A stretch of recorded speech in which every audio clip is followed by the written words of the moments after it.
Everyone thought Vanessa Cole had cracked the code of life. She was beautiful in a dangerous way, the kind of beauty that made men forget logic and made women whisper warnings, designer bags, expensive wigs, perfect nails, and a smile that looked innocent, but always knew exactly what it was doing. What no one talked about was how she paid for that lifestyle. Vanessa wasn't just a gold digger, she was a professional one. For years, she survived by selling attention, affection, and access. She knew what men wanted to hear, how to stroke their ego, when to disappear, and when to come back crying. Love was never the goal, security was. Then she met Elliot Brooks.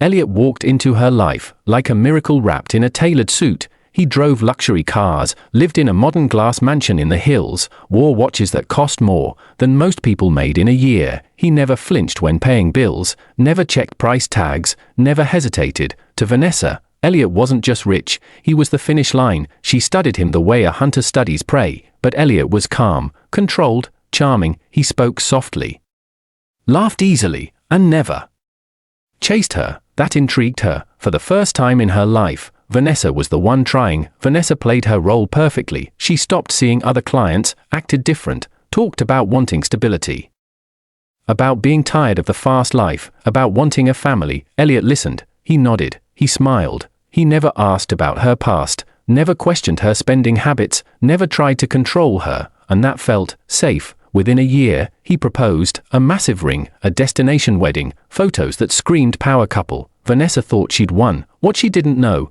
was that she had just walked into the same game she'd been playing, only this time she wasn't the smartest one in the room.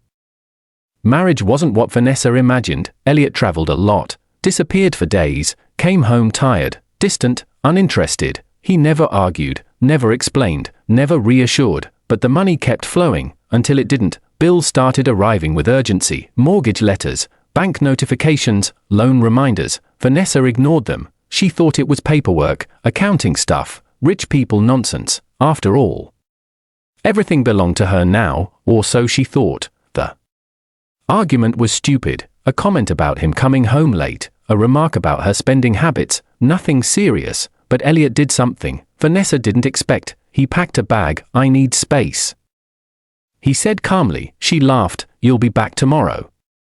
He didn't raise his voice, didn't argue. He just walked out, and he never came back. Weeks passed, then months. Vanessa tried to access accounts, frozen. She called lawyers, confused. Then the truth started unraveling, slow, humiliating, undeniable. The mansion, mortgaged to the limit. The cars, leased. The businesses, loans stacked on loans. The lifestyle, a performance. Elliot didn't own wealth. He rented the illusion of it. And now, because she was his wife, the debts were hers too. As Vanessa dug deeper, she found something worse. She wasn't special. There were others, women before her.